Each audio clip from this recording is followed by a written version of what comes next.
Okay, this video is about how to make the four shapes for a major seventh chord up the neck. You know most of these shapes already, but you know them in first position. We're just going to make them usable further up the neck, which is going to give us lots of variation in our sounds. And particularly when we want to play chord melodies, we may need different inversions to get the right sound. So the first one that you know is going to be the C major 7. You know this one already. C major 7 is going to have C as 1, E as 3, G as 5, and a B natural as 7. C major 7. So here it is. C, E, G, B natural, second fret. All right. Play that with your ring finger and imagine you're fretting at 0. The root is on the C string. That's our C shape. Move it up so that you are now fretting everything across at the 5th fret, and your ring finger is now going to be on the 7th fret. That's your F major 7 because F is underneath here on the C string. There is our E flat major 7. There is our D major 7. Back to our C major 7. So that's our C shape. Have a look at our A shape now for the major 7th. The A shape means we need to have the root. So we're going to say C again, C major 7. We still need a C, E, a G, and a B natural. We're going to use the C here, though, on our A string. I want you to double stop. In other words, put one finger across both strings at the 3rd fret. So that's the C and the G you're going to be playing. With your next finger, I'd like you to put them on both the 3rd and 4th strings, but on the next fret up. So on the 4th fret. You're going to have to sort of be a bit inverted in your fingering, in your joints to get that working.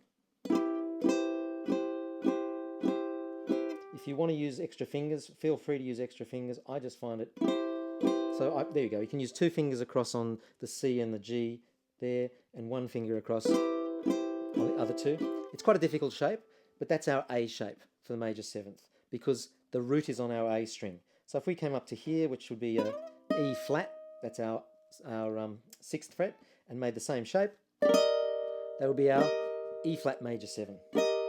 So is that one that we did before on our C string. Right, so we've had a C shape, we've done our A shape. What about our G shape for the major 7ths?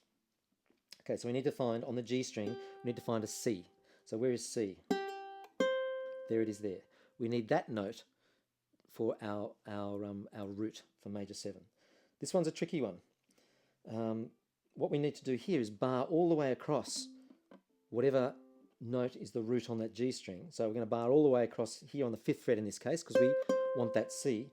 We're going to take our ring finger and we're going to go up 2 frets and bar the first 3 strings. See that shape there? So it's all of this one here at our root on the G string, and the first 3 strings 2 frets higher up. That gives us a C, a G, a B, and an E. Now don't have your fingers underneath like that, like I did. Have them above. You know that shape because if you come all the way down the bottom to here, it's a G major 7. Now you'd normally play G major 7 with 1 finger like that, but to show how movable it is, imagine you're barring 0. We go all the way up to our C major 7 up here. So that is the shape on the G string. So C, A, and G shapes we've done. We need one more. It's an E shape. This one's a bit of a bugger as well. Okay, once you get into 4-finger chords, you've really got to start thinking about where all these lie. We need now, on our E string, a C. There it is. We need a C, E, and a G, and a B natural. It's going to look like this. Oh, no, it's not. It's going to look like, I can never remember this one. I don't use it very often. There it is. So we start with our index finger on the C. In this case, the C is on the 6th fret.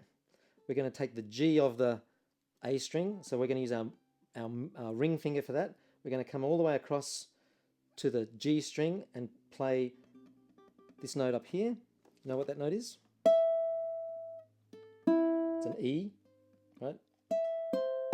So far those 3 strings are making our C chord. We just need a B natural, which is your pinky all the way across on the 11th fret of the C string.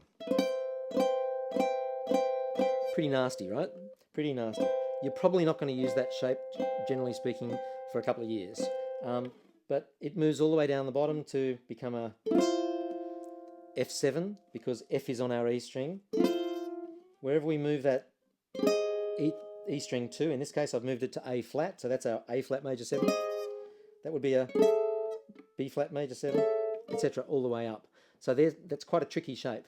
I think what you'll generally find is that you'll use this shape here quite often, and you'll use the other major 7 shape, that one, as being the more common major 7th shapes.